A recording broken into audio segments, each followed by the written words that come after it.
If 1,000 ants had to fight a black widow, what would actually happen? Would the spider's venom come out on top, or would the sheer number of ants overwhelm her? Well, in this video, I'm gonna test ants against that and tons of other interesting scenarios to see how strong ants really are. The only problem is I don't have 1,000 ants. Thankfully, I found this website that sells just that. And the coolest thing is it's a mystery species, meaning we might actually get something really good. $300. Let's just add this to the cart. And I bought the most expensive shipping option to make sure the ants would arrive without any dying during the shipping. Oh, I am so excited. As long as I get a good species, it's gonna be so fun to watch these go against the black widow and everything else I have planned for them. Anyways, I brought them to the recording area and opened up the package, and I was kind of surprised by what I found. Nah, are they in here? Oh my gosh, okay, there actually is like 1,000. Okay, at least I didn't get scammed. Since they were in a pill bottle, I couldn't really get a good look at them, so I got a clear container and dumped them all inside. Instantly, you could now see the true scale of what 1,000 ants actually looks like. And at least, I think it's 1,000. I'm not counting all these guys. And after analyzing the species, I realized that these were harvester ants, which are equipped with venomous stingers and massive mandibles, meaning yes, this was actually going to be a very interesting video with everything I was going to test. Now, for these 1,000 ants to be able to fight a black widow, we first need to get them in a nest.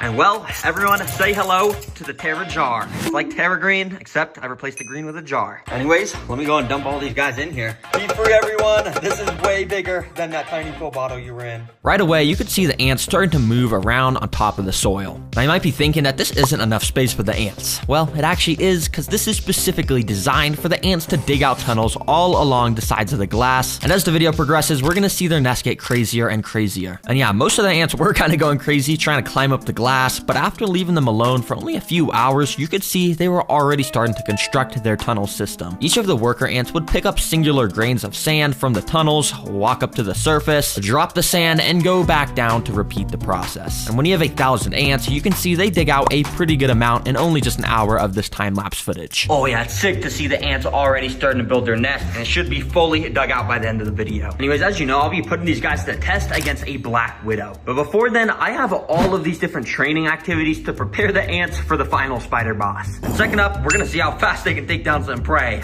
Yup. We've got a cricket. Oh my gosh, crickets hate me, and sorry buddy, you are gonna be, well, I guess you guys will just see what's about to happen. And well, right after dropping the cricket in, literally within like a nanosecond, the ants were swarming it. I thought it would only take like a couple minutes, but no, this cricket was already pinned down, getting venom injected into him. As I said earlier, each of these ants is equipped with a venomous stinger that is obviously not super deadly to humans, but to crickets, when there's like 20 ants repeatedly stinging you, you're kind of done for. Yep, ants don't play around when there's a threat near their nest, and you can see over the next 30 minutes, the cricket stayed completely surrounded by the ants. And I'm guessing they already started to rip its antennas off and stuff to get a tasty meal to spread with the rest of the colony. Dang, that was cool to watch. Anyways, it's getting late, so I think I'm gonna go and put this bucket on top of the ants so it's dark for them. Now I'm gonna go to sleep, and hopefully when I wake up, there's gonna be tons more tunnels. Anyways, yeah, I'll see you guys in the morning. And over those next 10 hours, the ants made their tunnels so much larger and more intricate than before. And on the back, they even had tunnels all the way down at the bottom, with ants actively walking about the whole system. Anyway, ants, it's 8 a.m., and that means it's time.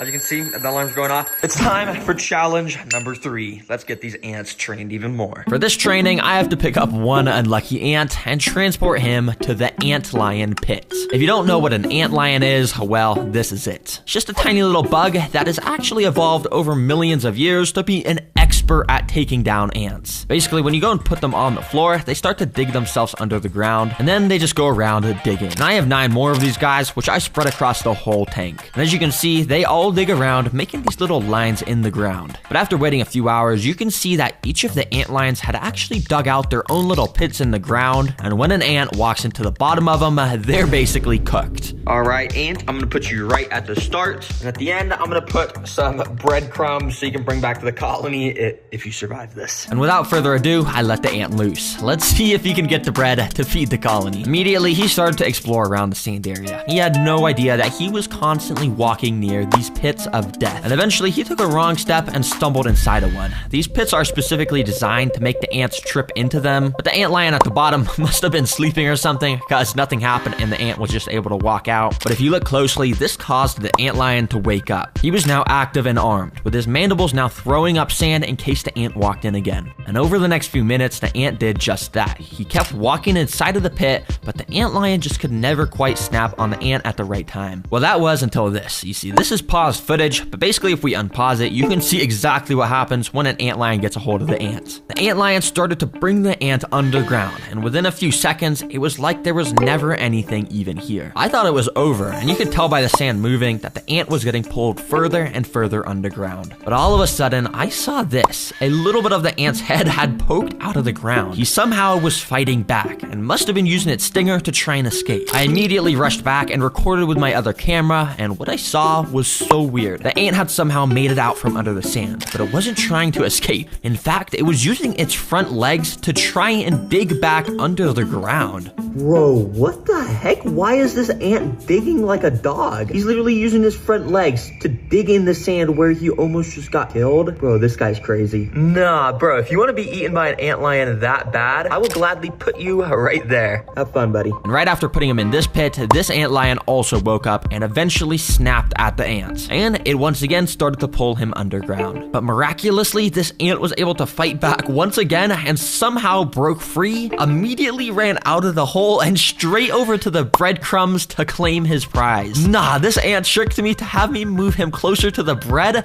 and now he somehow won the challenge. Nah, bro, there is something up with these ants. I'm being dead serious. How on earth did he escape the antlion pit over here? And how on earth did he escape this one and then know to go to the bread? And now he's trying to bring bread back to the colony. Bro, well played. You survived. I'll bring you and all the bread back to the colony. So I brought it all over to the nest, and the entire colony was clearly super excited because they all swarmed the bread and started taking little pieces of it underground. Anyways, I went and waited a few hours and came back to find the nest even bigger once again. But the ants still are not done with their training sessions, and next up, we gotta see if they can survive some Venus flytraps for some food. So I immediately picked up some of the workers to bring them to the flytrap minefield, completely decked out with tons of Venus flytrap plants. And for the food on this obstacle, we got a gorilla. And I'm just kidding. I don't know why it's packaged in this. Basically what it is just a bunch of oats. And I'm just gonna feed these to the ants. Let's put them inside. You see, each Venus flytrap has these tiny little trigger hairs inside of them, and when something touches them, it causes them to close. And if I carefully put the oats in between the hairs without hitting any of them, I can basically just put the food in here, which will make the ants have to carry them out. But it was actually pretty hard to get the oats perfectly inside, so I ended up just spreading the oats everywhere around the tank. All right, let's see how the ants do in here. I have a feeling they're not gonna do too well, but yeah, we'll see. Immediately, the ants had started to swarm out the tube that I put them in, and they were probably really confused of why they were all just transported away from their nest. And for a little while, they kind of just walked around, investigating their new environment. But that was until a couple minutes later, where this first ant walked up to a Venus flytrap plant. He probably had no idea that these plants were basically alive and wanted to eat him whole. Thankfully though, this guy was able to walk out of the plants without triggering any of the traps. However, a few minutes later, this ant walked up to another one of the plants, and well, this time all I'll say is he wasn't as lucky. Surprisingly, he wasn't super attracted to the oats, but it did seem like he may have been attracted to the traps themselves. You see, Venus flytraps create a very thin layer of nectar around the lip of the jaws to lure insects in. And eventually, this ant ended up, well, walking into one, hitting a trigger hair, and just like that, he was now stuck inside of the jaws. As you can see, the ant was just walking around inside trying to escape, and he had no idea what to do. Too bad for this guy. This trap is going to release a type of acid over the next few days to basically just turn him into some nutrients to make the plant even stronger.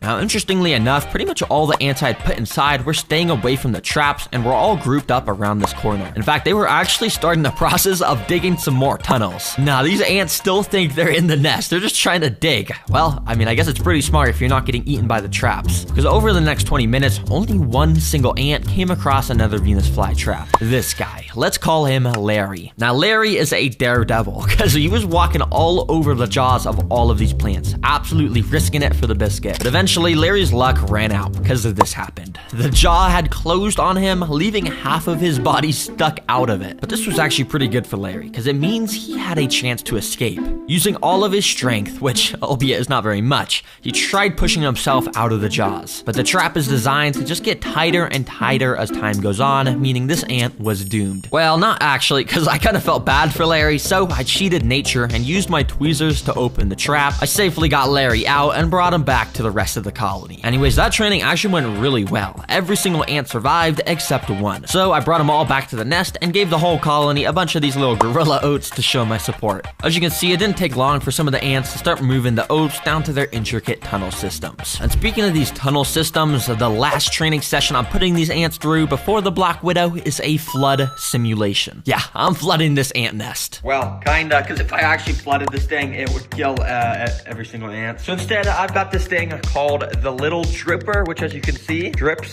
some water droplets very slowly. Yeah, it might seem kind of lame, but this little bit of water should be enough to eventually collapse part of the ant's tunnel system. And if it does collapse, if they can fix it quickly, it means they would have passed all my training missions, and that means they're ready for the Black Widow. So I immediately started to drop the little droplets of water. And initially, the ants were very confused. Some of the droplets were hitting the ants and making them get completely drenched in water. But to my surprise, it almost seemed like the ants wanted to get wet, because more and more of the ants started to gather around where the water was dropping, and eventually a whole pile of ants was getting completely soaked by it. You see, ants are amazing in their ability to work as a team, and in the wild, if a real flood occurred, a massive ant colony would literally join together to make a raft out of their bodies. And that way the important stuff like the queen and eggs could stay on the top and stay dry to ensure the future of the colony. And on a mini scale, this is sort of what the ants are doing here. They're joining together to make a shield out of their bodies that will prevent the water from getting into their tunnels where all the eggs are stored. Wow,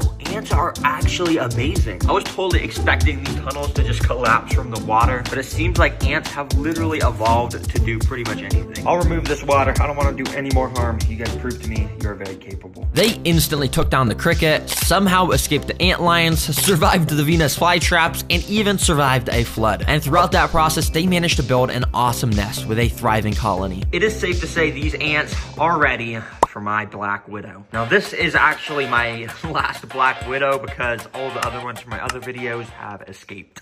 Yeah, don't tell my mom. But anyways, I went and put the Black Widow in a container so you guys could get a good look at it. And as you can tell, it has that insane, iconic red hourglass abdomen. Wait, sorry. This is my pet robot Black Widow. This is not the real one. Here is the real Black Widow. As you can tell, it's extremely creepy. And under its glossy black abdomen is where the red hourglass is located. These guys have an insane amount of venom, so if it even bites a single ant, it's safe to say it's gonna be a goner. Anyways, here is the tank where the final battle will take place. I went and put a few sticks from my backyard, then I put in the Black Widow. Immediately, she started climbing all over the sticks, and I went and waited a little while she sort of settled in and found a nice spot to rest. Once she did, I went to the ant nest, scooped a good amount of the workers into a tube so we could get this battle started. Let's get these ants in here. Let the games begin! Immediately, the ants started to run out of the tube and down onto the sand. When pretty much all of the ants had made it down to the sand, some started to make their way over to the Black Widow, which was just perched right above them on the sticks. But I'm not gonna lie, I'm a pretty impatient guy, and I couldn't bear to wait for the battle to start. So I literally picked up the stick myself to bring the spider down to the ants. Immediately, the spider started to run around, and none of the ants really noticed besides this guy. That kind of bit the spider's leg or something and scared it away. The spider tried to escape as fast as it could by climbing the glass, but it was too slick. Once a few other of the ants had noticed the Black Widow was on the ground, they started to jump it. And it was actually pretty funny to watch, because as you can see, there's barely any ants, and the spider was so scared, trying to run away at full speed. Bro, you're like the most venomous spider in the world. Why are you not just fighting back? And yeah, a couple of the ants just kind of continued to terrorize the Black Widow. But the thing is, all of the rest of the ants were kind of just doing their own thing at the other side of the enclosure. I had to make this more interesting, so I had a better plan. I went and picked up all of the ants to bring them back to the nest. Alright, well, I got the Black Widow from the tank, and hey, the title did say 1,000 ants versus Black Widow. Let's actually put this to the test against 1,000 ants. And well, I dropped the spider inside, and it immediately started going crazy, running everywhere. And obviously, the ants did not not act kindly. Every single worker went on red alert mode and jumped onto the spider, grabbing her with their mandibles and repeatedly stinging it over and over. As you saw with the cricket, ants do not mess around with stuff in their nest. And to my surprise, the Black Widow did not even get a chance to fight back. It's actually pretty crazy how quickly the ants had pinned it down and started to devour it. And yeah, well, that's literally all that happened. And that should answer your question of who wins in a fight. 1,000 ants definitely wins, and they basically beat everything. There's a reason why ants are the secret king of the animal kingdom, because there's quadrillions of ants around the world. Oh, one final thing. I have an important message to all the kids and families and parents watching out there, because the new Terra Green activity book was just released. No, seriously, we just released this book that we put so much time into to make it the most educational, fun experience ever. Everything can be colored, and it's a journey that goes through all 5 different biomes. But not only are there so many tons of fun facts, but it has you test your creativity. Like on this page, you got to design the perfect habitat for a mud skipper, and then this one you even get to design your own axolotl for each of those. I mean, I could talk about this for like 10 minutes, but if you just want to learn more and if this sounds interesting to anyone out there watching,